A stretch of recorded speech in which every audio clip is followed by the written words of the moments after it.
Right, thanks for joining me, everybody. It's the weekend. I'm not going to hang around. Going to get straight into this, and I've just been doing my prep for the week ahead, and I just want to share that with you. Let me just hang on a second. I can hear my own voice. Let me get rid of that. Right. So what I'm going to look at is the big picture for the Dow, the indices. I'll look at the German DAX. I'm going to look at the pound, the euro, the gold and the oil, and a few stocks as well. And the reason why I've decided to make this public is because I think there's a lot of misinformation out there. So I just want to clarify in my mind and clarify in your mind as to what we might expect this week. Now on Friday we got US jobs, and last week we saw the weekly jobs with the biggest ever jump in unemployed in the US, understandably because it's a massive demand shock, and there is the threat at the moment of even New York going on lockdown quarantine. So my personal view is the sooner these cities as dense as New York close down, the better. So the quicker we can get rid of this. Also, I think too many people, for my money, too many people are way too optimistic about this market. We've seen it we'll take a look at what happened last week, but we'll as we think about the week ahead. But I think people are too optimistic for this. All we're seeing is at the moment is a monthly bounce, of some monthly pivots, and I think we're going to be able to tell. We're getting some early indications from the sort of reaction we get in the markets on Monday, but as we get to Chinese manufacturing data and a lot of European data midweek, and then start to approach the monthly jobs numbers, then I think we can get a clearer picture of where we are. Anybody got any questions, then punch them in. I'll do my best to answer them. If I don't answer them straight away, I will come back to them. Right, so let's just show you what I've been looking at the moment. So we're going to start with the Dow. Now let's pull up the monthly chart here. So on the monthly chart here, on this bar chart, it's just got a basic MACD at the bottom and the RSI as well. So you can see from this chart here, I have got, you can see the divergence. Divergence is crucial in reversals like this. And I posted this in my trading room. I remember on the 16th of February, I occasionally have a look at what other guys are talking about. One particular expert was referring to the DAX, saying, well, the DAX moving averages are all wide open, keep buying dips. But we were at major resistance levels up here and very divergent. And so I was posting in my trading room that we are long overdue a pullback. So here we are. I've got the fibs on, let me pull back from this. Got the fibs on March 09 lows and 2020 highs. And you will note that we have almost coming to that 50%. Now the actual low of that was 18,140, and the way I've got my fibs, it's just literally a few pips under the 18,000 mark there. So that's on the weekly. On my monthly. On my weekly, I've got I've now got this trend line coming down from, so I think I might redraw that. I'm not happy with that trend line. I'm going to redraw that. I'll take it from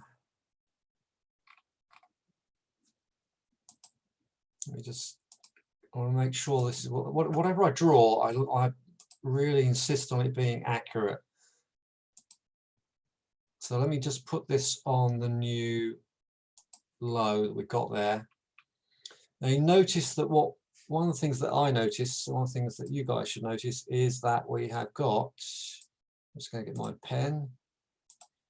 We've now got the effectively a channel from, it's a very, very neat equidistance channel here from this trend line I've just put on here. I had a channel like format from the last place I took it, but from that low there and the high from a couple of weeks ago, we've formed a nice neat channel.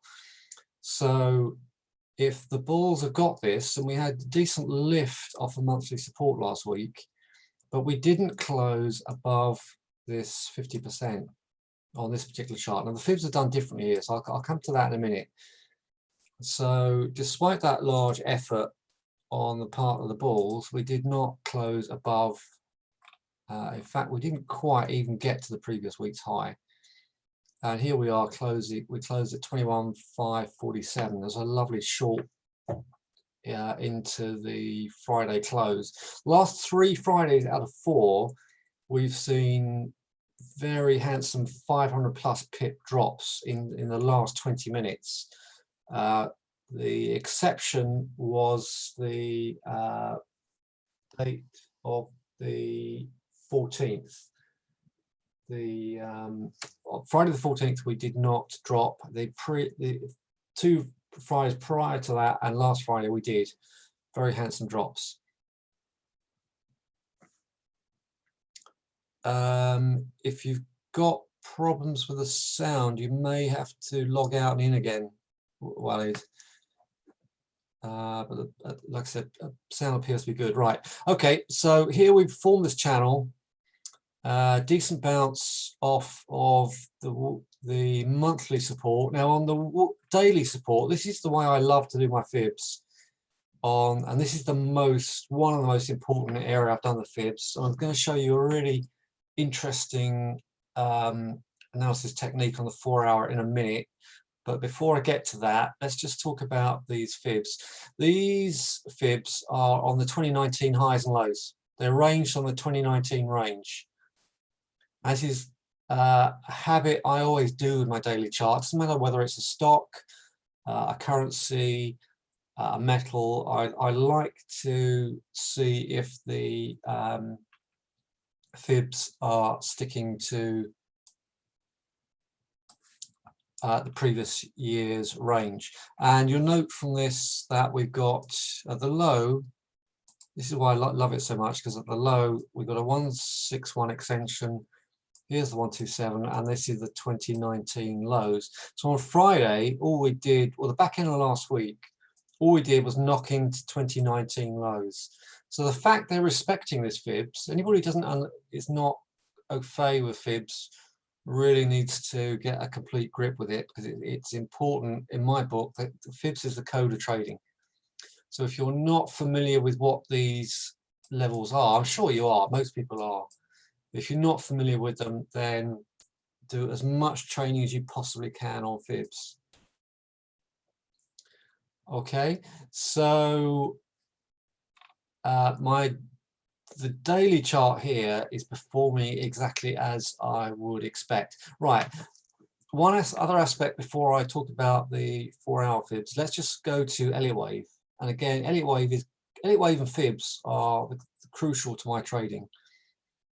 Crucial to everything I do in my trading. So we've got a 1, 2, 3, 4, 5.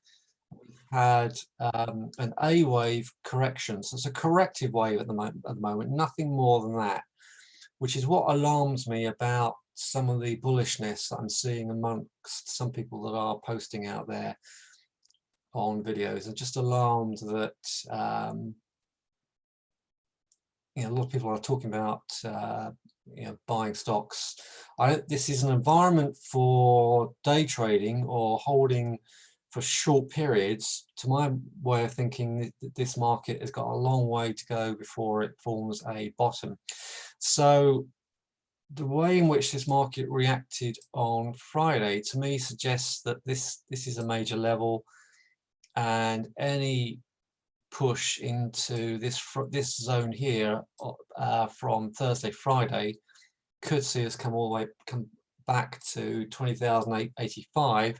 If we close under 885, then I'm looking for this to do a proper test of 18,000 and possibly even more. I think we could potentially be in for another, if this is really, if it's as bearish as I think it is, I think we will see another 20% drop from here.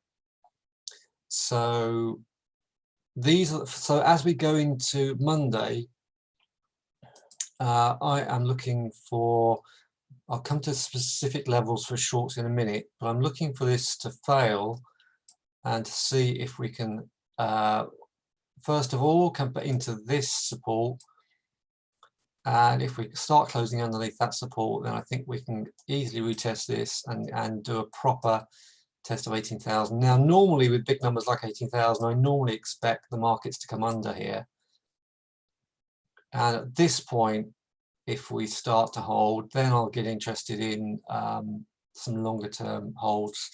But for the moment, I'm saying this is 1, 2, 3, 4 to the upside, 5 to the downside. So that should, Elliott says you get a 5-wave move and a 3-wave correction. Now that's the complete move. In my book, where I think we have done the 5, but we've only done a 1-wave correction. So I think we've got another 2 waves to go before this is anywhere near any kind of decent push to the upside. Now, if I'm wrong, like I said, this 22.5 is going to have to hold, and then we could come up and see 24 plus. Okay, but I think we are here, and we could easily get 1, 2, a 2-wave that could come into here or much lower down before we get a 3-wave back into up here for another area of short. Okay, right, I want to show you something on the 4-hour chart which I think is fantastic, and it is a great way of trading this market. I'm going to keep drilling down to the time frames before I move on to the DAX and the metals, etc. I'm not going to spend a lot of time on the DAX. I'm going to spend the bulk of the time on these indices. Now, the indices across Europe and the US are moving in very, very similar ways. So you can template this and take it across. If you're a DAX trader, you can template this and move this across to your DAX templates, to your DAX charts. Okay, now what I've got here is, forget the wave patterns at the moment. Let's just look at this fibs on this initial move. So here we had a drop from 29,650, give or take a few pips, to 24,700. Now this is a really useful method of looking at your charts. If you take that 4-hour level and use your fib retracement tool from that high to that low, a few things to note. You've got the leg 3, which is normally the furthest. So this is leg 1, this is the retracement leg 2. We had leg 2 fail just around 50%. Now in an ideal world, in a normal market, and this was way off the charts, in a normal market, I would have even looked to short up here, but this was not an ordinary market. This market was in panic mode. So all we got was a 50% retracement. So now the next thing to note is, once you had your fibs here, if you were shorting, then these areas were targets. Okay, this was in a pullback area, so we breached that before we came in, and then we hit this level here, and then the market was so weak all these highs sold, and we started to look at these lower levels. Now that's not the reason for showing, that's one of the reasons for showing you this setup. The other thing I want to show you from this is if I take this complete setup, this complete Fibonacci setup, and move it to what is the C wave, and I'll just very quickly show you why I call that the C wave for those of you who are not into this. We had a 1, 2, 3, 4, 5, 1, 2, 3 wave move. So that's a 5 and 3 wave move completed in a 4-hour chart. So you can take these 5 and 3s and scale them up or scale them down depending on the time frame you look. So that's the end of the C wave. Now, what I'm going to show you now is once you've got the completion of the C wave, I've now moved. I'll repeat that. I'll repeat this again so you can see what I want. That's the original fib setup. So if that's the end of the C wave, I'm going to push that down from that level there to the top of that C wave. And you can see that what you get from that is new targets. So from that distance there, we got the equivalent, the same distance took you underneath there into a 127 extension, into a 161 extension. So anybody who's clued up on this trading analysis technique, anybody know what this is called? Anybody know what this Elliott wave style is called? Just out of interest.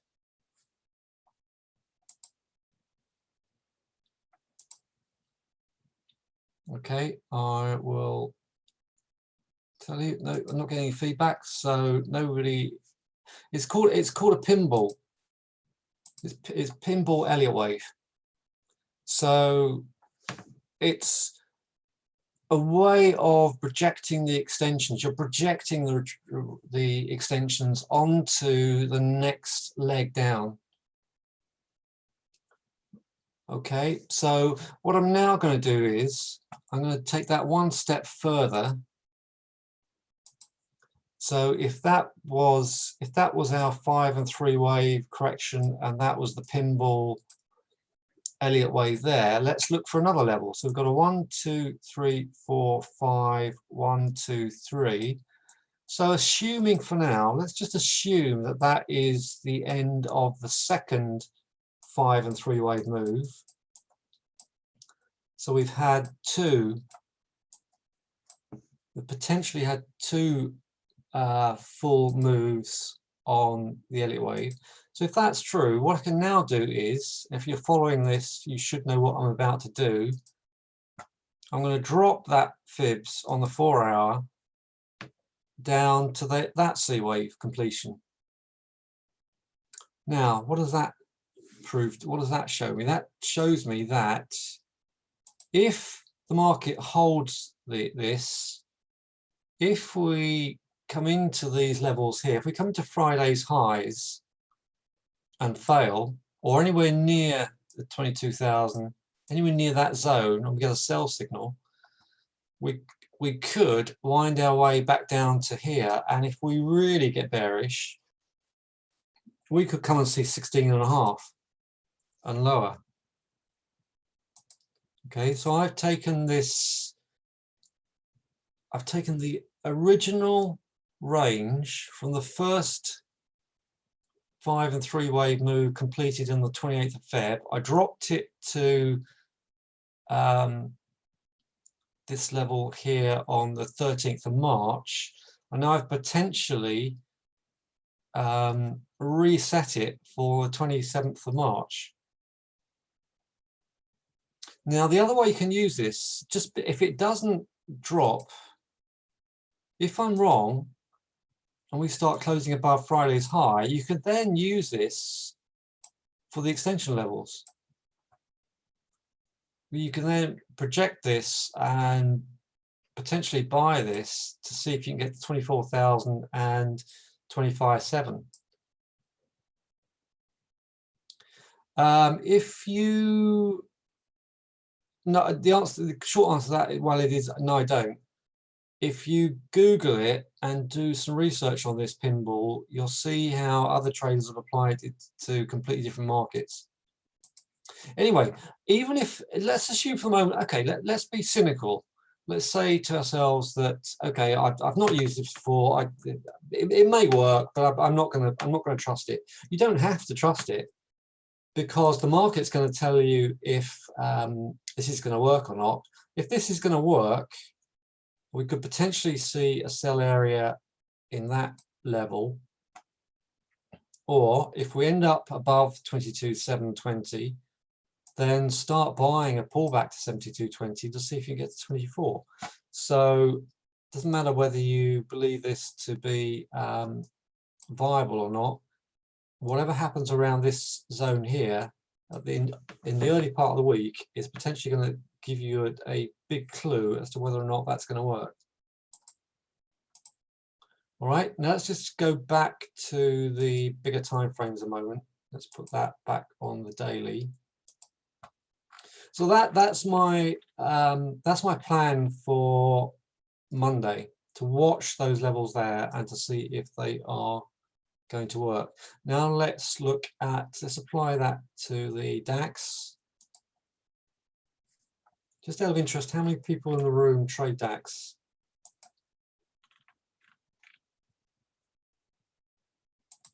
You can see I don't trade this as much, but if I quickly start putting the fibs on the monthly, I'm not going to spend much time with DAX, so I'm going to move on quickly. So if we are really bearish, we've got a lot of resistance up here at just above the 10,000, 10,100, 10,300. If that sells, if we get really bearish, then 7.5 looks is the next level. Let's look at that intraday. This is fibs on the big area, on the big whole range. So I would, if you're a DAX trader, start to look for 10,185. Close above that, we could start pushing back and close a gap. We've got a gap at 11.4. Close below that, and then we could start coming back down to these lows and potentially down to 6.4. Now, I've not done the fibs in the same way there, but if you pinball it, you should get similar levels. So I don't want to overcomplicate this, but it's just interesting to see how this could pan out. And so I've already eaten up about 20-25 minutes. So let's move on to gold. Started getting into gold a little too early a week or so ago, but it did perform well in the end. Yeah, it dipped a little underneath, just stopped me out, and the very next day it charged up. So started to get back in that a little higher than I wanted, really. Gold has had a fantastic week. So I think the key level of gold is the high of the prior week to 1577 is potentially a good place to get into gold. Let's have a look on the daily.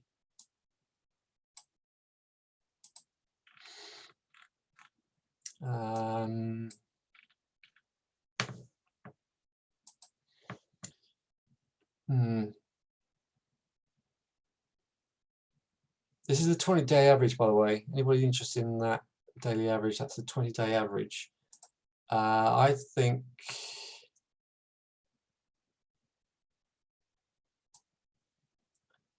yeah, it stands to reason that a dip all the way back to 1590 area 95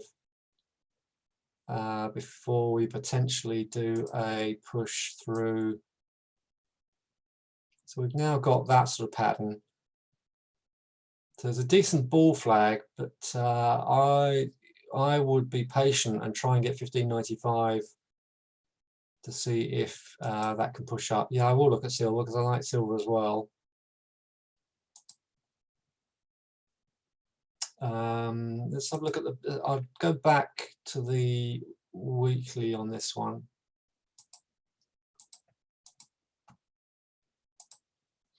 You can see it's an industrial metal rather than gold, which is more of a, which is, well, I would call gold a currency. So the fact it's an industrial metal and we've got this huge collapse in demand is shown up in that silver. And where am I going to take the trend line from the silver?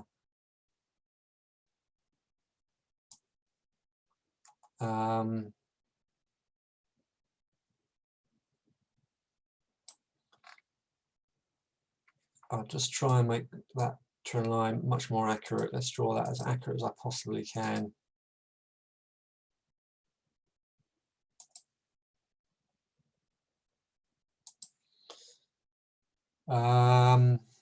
Okay, so that's that. Let's draw a more recent trend line.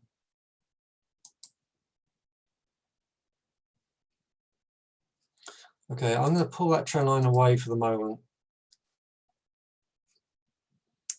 I still think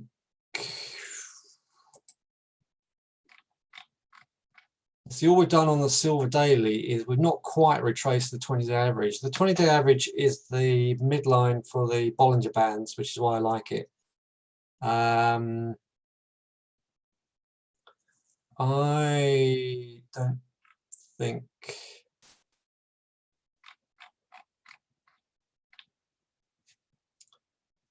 on the weekly fibs is suggest, yeah, okay, that makes sense. Where's that drawn from? Okay, that's taken from the 15 lows. So if silver is going to work, it looks to me as if we could see 1375 area again. Closing, if we closed underneath that 15 lows, I would have December 15 lows, that is 2015 lows. If we closed under 1370, I would have said that's bearish. The fact we've popped right back in there could suggest that 1370 is buyable. I certainly wouldn't put much money on it, given the fact that's an industrial metal. Is in a very sad state, flat for the week.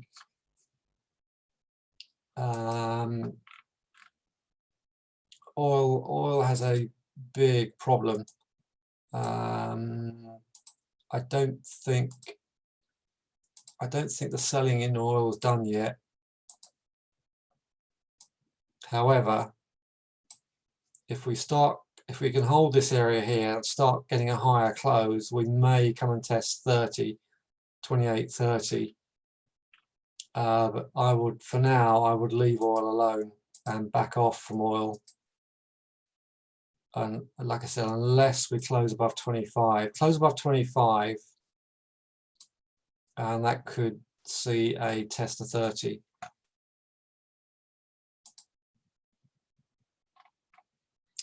And the other market, let's look at the currencies. Let's look at the cable. Now, the dollar is really key to this crisis because we've seen a massive inflow into the dollar. That was the initial reaction to this panic, was buying dollar and not gold. Gold has, we're sort of 4 weeks into the real panic, and the gold has only just lifted up in the last week, whereas the dollar was the first to react to this panic once the indices really caved in. Now that actually that's a new low. The close above, we've actually engulfed the previous week. Just, it's marginal. It's very marginal. I personally think any test of the pound into that area there I think that's I think that's a major pivot resistance. If we bounce into that and start selling, I will get short the pound. Euro. And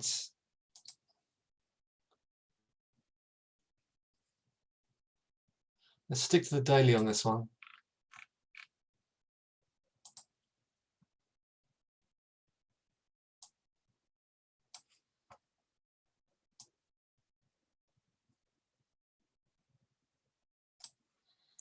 I think if the euro, could tuck into that 1118 before it gets another leg down. So my view on the euro is that's a 1, 2, 3 wave drop. Actually, that's a really hard fourth wave, isn't it? I think there's a structural issue up there, and any push into that, I think we could tuck into there before we get the next leg down. So I would short term look for more upside, but once we tuck into there, maybe the back end of this week, I think we'll then see a drop. Right. Anybody in the room trade stocks or got any questions so far? Okay, so I'm not getting into fundamentals, not getting into too many markets, just sticking to the basic technical structures that I'm seeing in these markets.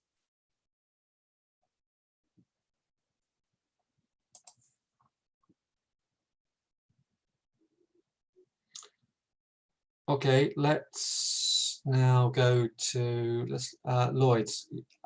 Okay, that's something that I am interested in anyway. Right, I want to look at some, we'll look at some UK stocks first, and then we'll look at some US stocks.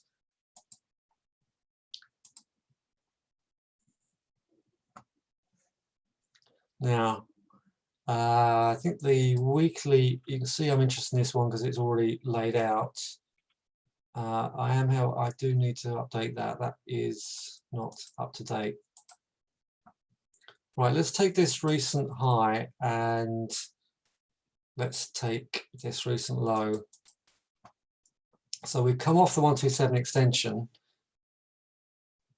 bounced off of just the 30 mark. That is not convincing for a long-term hold anyway. Boeing, yeah, I've been watching Boeing very, very carefully. We'll definitely look at Boeing in a second. I still think these markets, let's go to the daily.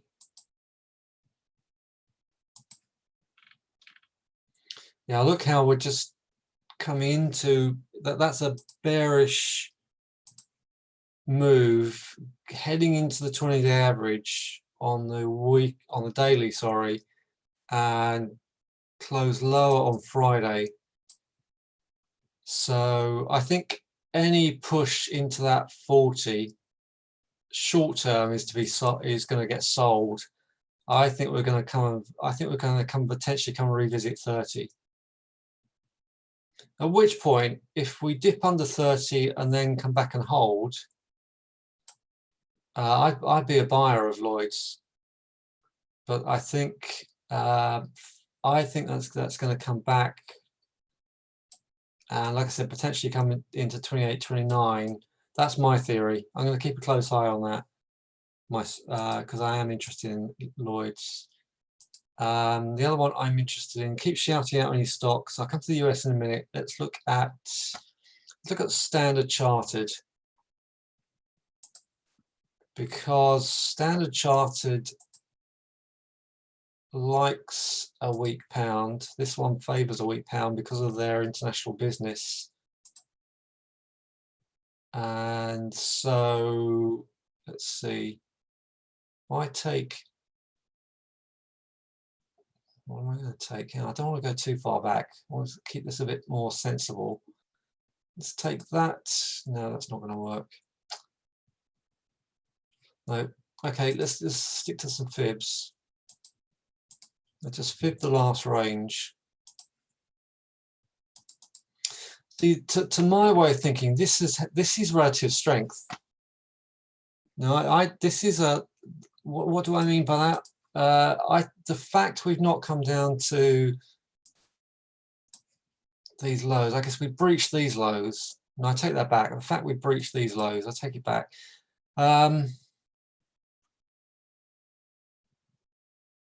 Again, I would look for that to come back, maybe make a new low. And if we then make a start closing above that low, then I start to buy. We have got extreme RSI. No sign the MACD giving anything like a buy signal on this weekly. So I think we are still short.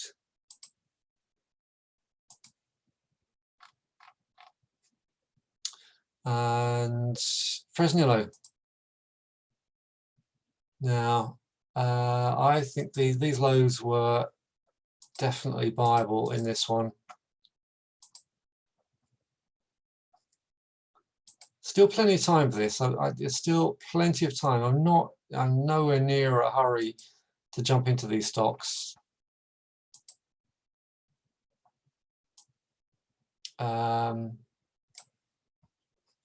So anything around the £5.96 mark, I think is buyable.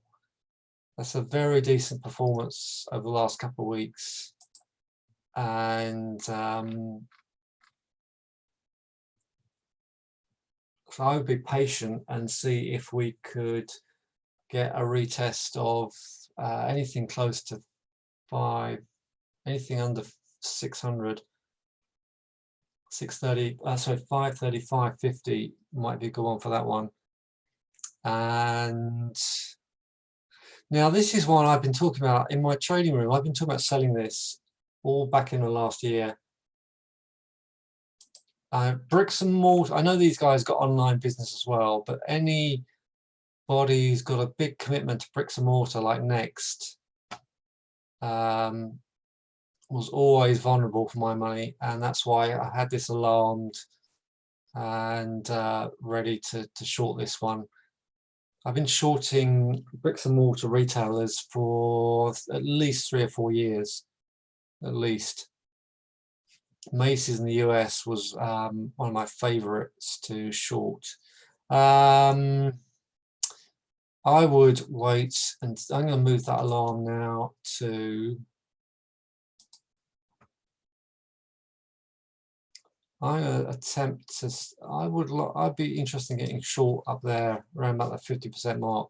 A couple of US stocks I've been interested in. Medtronic. I like Medtronic a lot. That's a massive move. Been buying dips on this one. Any push in, any drop into around about the 80, 81, I think is viable to get that back to at least 100 plus. Bristol Myers Squibb. Any push down into the 50 area. 47 will be obviously much better if you see it. That's all I'm liking on that one. And let's look at Boeing now.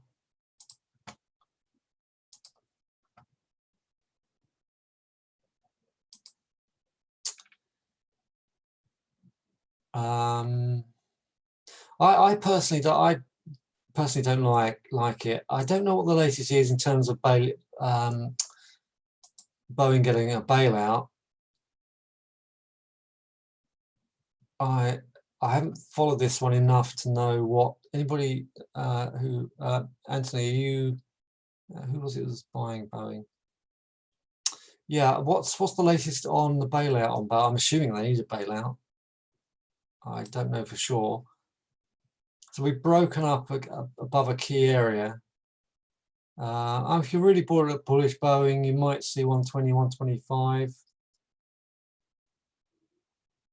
It's not for me.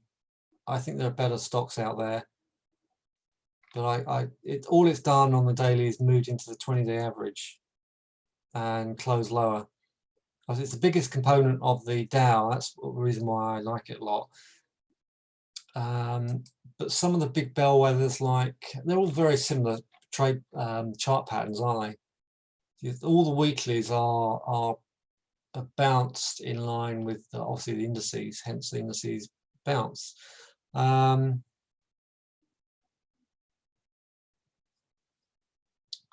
But it's at the moment, I just like techs, and on the upside, I like techs and good healthcare stocks.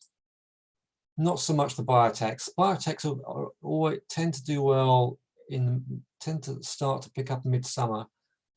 Let's look at some other some good techs. So Netflix, a lot of people at home watching Netflix. So that's had a nice bounce. How could you have traded Netflix? Well, if you had fibbed that high or even this low, that's the zone support 283, and we've not come into, oops, we've not touched 283. Again, plenty of time.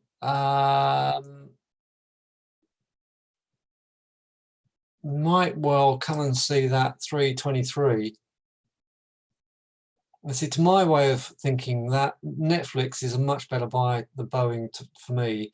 I mean, if you've got a long-term view on something like Boeing and Goldman Sachs, and you're very patient, then you should potentially do really well.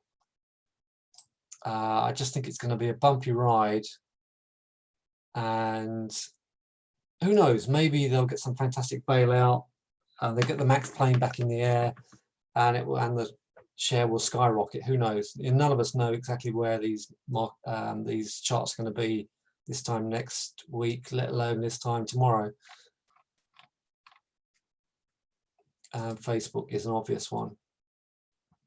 See, Facebook is stumbling. Let's look at that on a daily. Bumped into the 20-day average. 20-day average is still trending lower. That's why I'm very, very wary about holding anything at the moment, and why, if on pure technicals, the indices look lower, unless we start pushing above those 4-hour levels from last week's highs. Right. Anybody want me to look at anything else before I push off?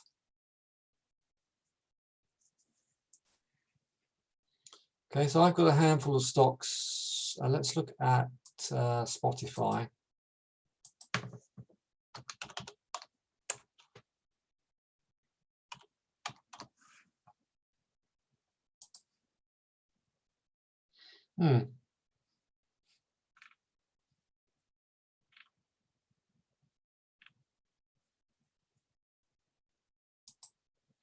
Didn't have a great week.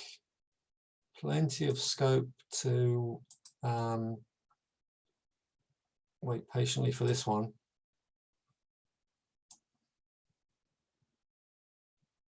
Now it didn't once, and that's a potentially very bullish chart. It didn't once close underneath that weekly trend line.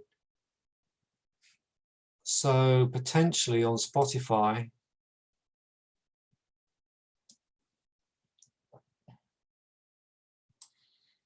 that could be a good place to get in.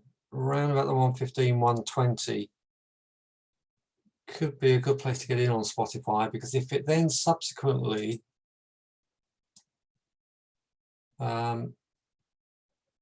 closes above 150, 155, that could get back to the 200. So I'm definitely keeping a very close eye on that one. Let's look at, okay, Google.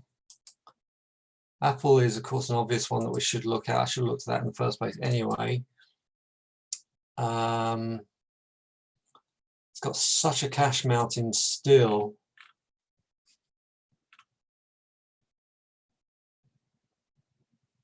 Right, so these lower levels here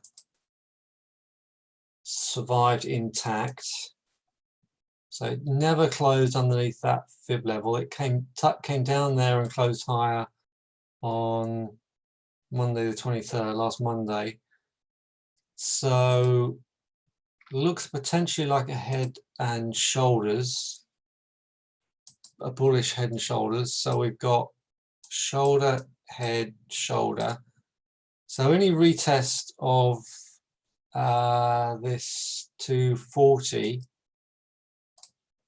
any retest of that 240 and subsequent close above 260 could see that push back at least into 280, 300.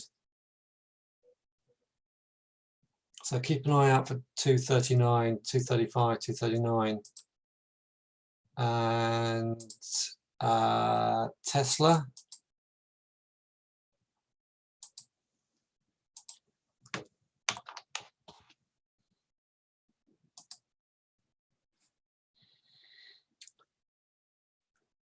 Tesla's performed well. This is the weekly stood up incredibly well.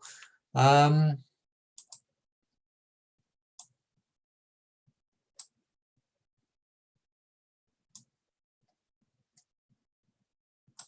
still think, like everything else, short-term lower.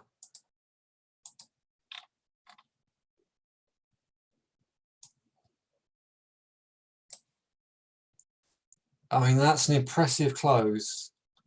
To have held that trend line into Friday is impressive, but we're not above the 20-day average. I mean, any chart that can't close above a 20-day average is still shortable to me. I mean, look at how Apple performed above the 20-day average.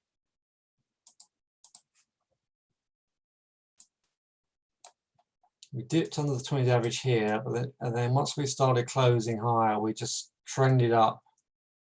And as soon as we got underneath that 20 again, it was all shortable. And we're still not over the 20. So that is, it's held up very well, but you'd need to have a higher close in the first half of the week minimum for my money. So it's well worth being patient with that one, I think. Car sales in China have just fallen off the edge, and they're about to, it sounds an obvious statement to me, but I think we're going to see car sales fall off an edge in the US if they haven't already. Surely they must have done that already. Right, Amazon. I just want to look at Pfizer before I do that, because I've got some interest in Pfizer.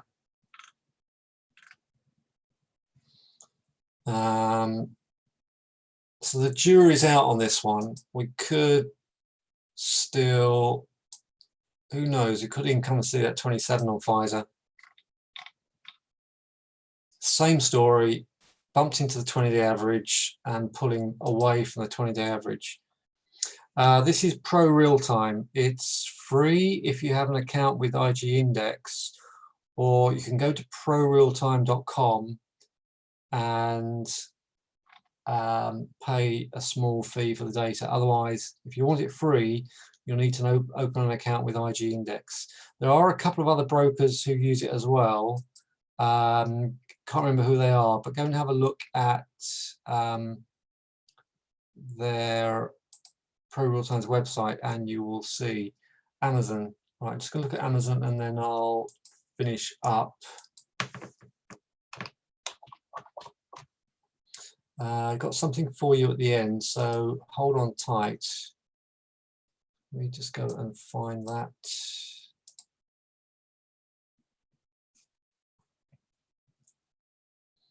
Now, of course, Amazon are working flat out in this environment, aren't they? Now, above the 20-day average, I think this has got to be the only stock we've looked at that's above the 20-day average. How about that? Not even Apple is above the 20-day average, but Amazon is. So huge amount of resistance above. And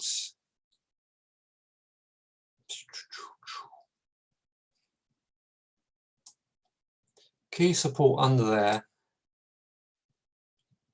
I think we could, if we all the time we're above that 20-day average, it's still viable, and close above this trend line, and we could come back to the highs. I think it's more likely we're going to see 1795, 1800 personally.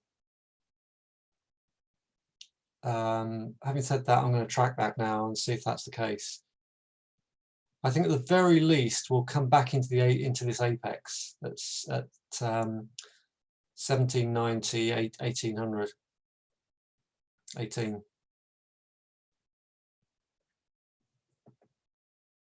Anybody else? Okay, so if you are not on my database, if you would like information and daily briefings, come on this page here. In fact, let me go right to the capture page. If you want to go on my database, or you can either use that box there or this one here. I'll post that into YouTube as well.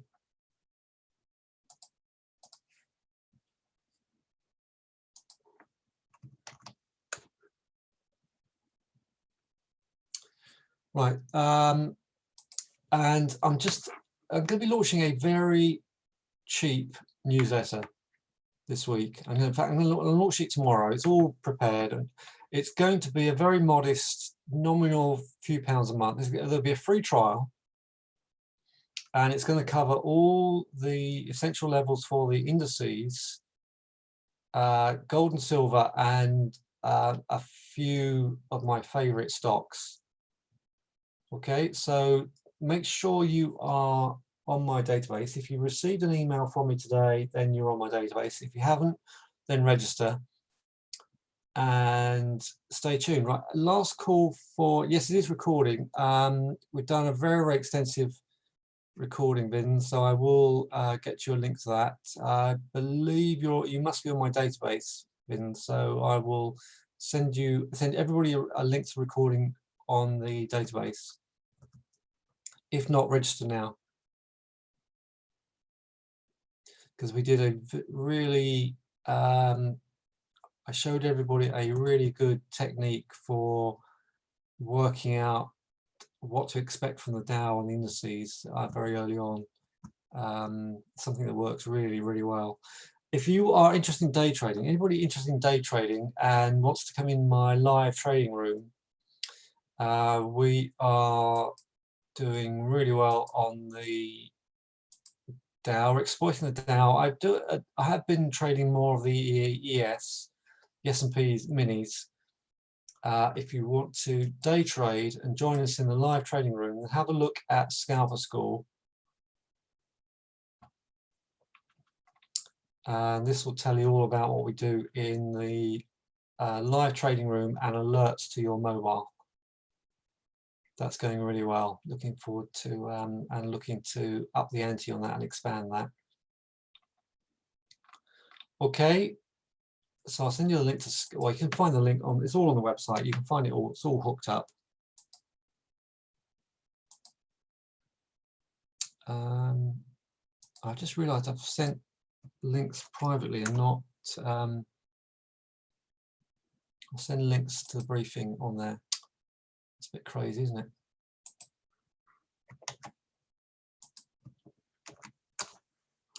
Right. Any more questions? Final call for questions. Otherwise, I will go and enjoy what's left of my weekend and leave it there. All right, thanks everybody. And now the next one, the next free one is Wednesday at 6 p.m. Now, Wednesday at 6 p.m. you will need to come to this link here on the home page. You drop down to this link here. Let me make sure this is still.